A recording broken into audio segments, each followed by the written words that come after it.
Bonjour à tous. Aujourd'hui, je voulais vous faire un petit vocal pour partager avec vous les suites d'une guidance que j'ai faite il y a quelques jours.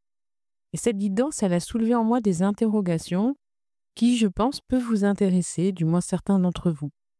Il y a quelques jours, lors d'une consultation, une personne m'a demandé à quoi étaient dues ces variations de poids ces dernières années. Elle est passée d'il y a 3 4 ans à une forte perte de poids et jusqu'à ces quelques mois, plutôt une phase qui était marquée par une prise de poids. Il est vrai que ma part non connectée aurait tout de suite voulu donner un sens à ces pertes et ces prises de poids, donner une raison physiologique ou psychologique. En résumé, tu perds du poids parce que tu ne manges plus, tu prends du poids parce que tu manges trop. C'est clair, basique, efficace. Mais aussitôt après la question de la consultante, les guides m'ont communiqué une réponse qui n'allait pas du tout dans ce sens.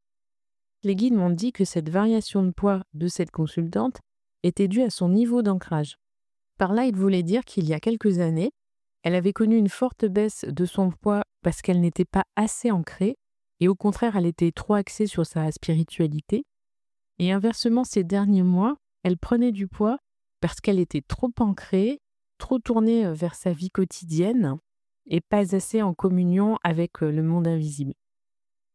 Or, après ma réponse et après un moment de réflexion, la consultante m'a dit que ça résonnait avec son parcours de vie.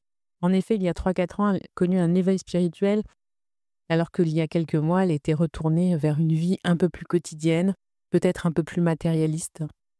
Les guides lui ont conseillé de trouver un équilibre entre son ancrage et sa spiritualité pour retrouver un poids de forme, du moins un poids qui lui convient. Suite à cette guidance, la réponse des guides m'est revenue à l'esprit et je me suis beaucoup interrogée parce que je trouvais franchement cette réponse très juste. Et en effet, nous avons bien un corps physique en lien avec une âme spirituelle. Et si les deux ne sont pas en adéquation, s'il n'y a pas un équilibre entre notre matérialité et notre spiritualité, ça peut entraîner des désordres physiques. Bien sûr, il ne faut surtout pas généraliser ce retour des guides en pensant que tous ceux qui ont des difficultés de prise ou de perte de poids connaîtraient forcément un déséquilibre entre leur ancrage et leur spiritualité. Les guidances sont toujours très personnalisées et les messages des guides ne peuvent s'appliquer à tout le monde. Toutefois, je me suis dit que ça pouvait tout de même entrer en ligne de compte pour certains d'entre nous dans nos problématiques de poids. Et quand je dis nous, eh bien c'est parce que je m'inclus bien dans cette difficulté. Moi-même, j'ai eu des périodes au cours de ma vie et j'ai encore des périodes d'instabilité de poids. Je me suis interrogée à l'heure actuelle où en était mon propre équilibre spirituel et corporel. Et ça m'a parlé tout de suite, ça a pris du sens pour moi. Actuellement, je suis dans une période de prise de poids. Parfois, je peux me sentir très déconnectée et au contraire trop ancrée. Mais à l'heure d'aujourd'hui, je dirais que je suis trop ancrée. Qu'à partir de cette analyse, j'ai trouvé la force enfin de me prendre en main et d'aller vers le poids qui me correspond. Je ne parle pas de standard de minceur ou d'IMC corporel. Je parle d'un poids où je me sens bien dans mon corps, en harmonie avec moi-même et en harmonie avec mon âme. J'ai mis donc des mots sur mes difficultés par rapport à la nourriture et j'ai eu un rappel qui s'est fait à moi. Je me suis rappelé avoir vu des vidéos sur le pranisme. Pour ceux qui ne connaissent pas le pranisme, d'un point de vue très réducteur, c'est de se nourrir d'énergie vitale plutôt que d'une alimentation et d'une énergie physique, avec pour objectif de s'élever spirituellement.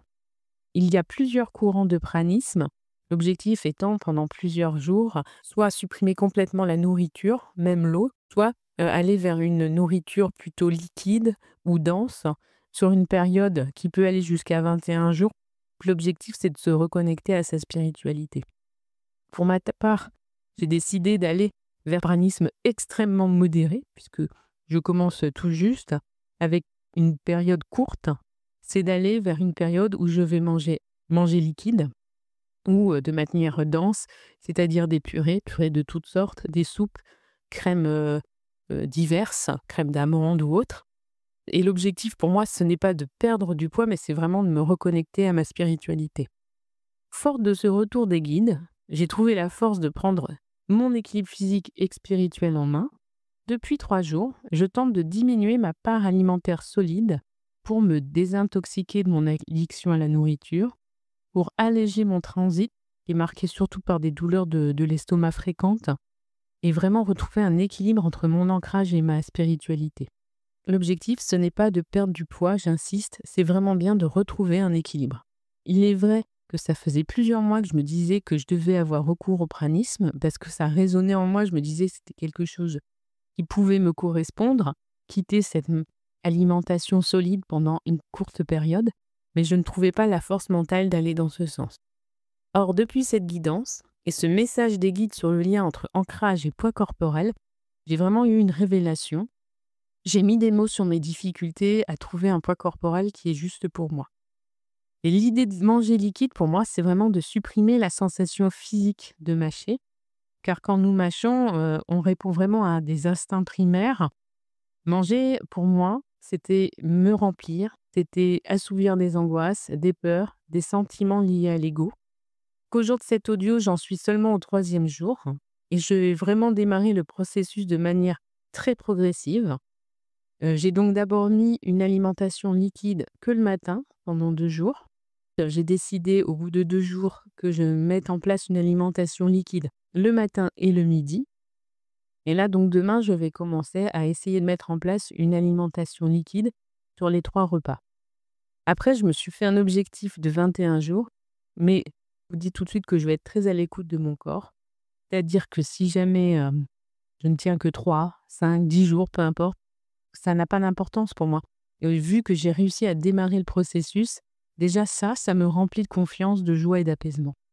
Et je souhaite vraiment rester à l'écoute de mon corps.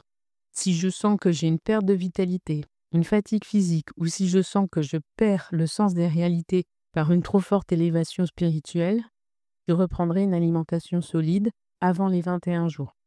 D'ailleurs, je ne vous demande pas de me copier. C'est vraiment à ce jour une démarche très personnelle, sans doute pas très réglementaire, mais j'avais envie de vous partager mon expérience. Je ferai plus tard une analyse rationnelle de cette décision, mais pour l'instant, vraiment, je suis au jour le jour. Je ne suis pas médecin, je ne suis pas nutritionniste. C'est vraiment un témoignage d'une expérience personnelle et non pas une invitation à me suivre. Si vraiment vous avez des gros problèmes de poids, perte ou prise de poids, il faut aller voir un médecin. Cet équilibrage entre ancrage et spiritualité, vous pouvez le trouver dans autre chose qu'une alimentation liquide.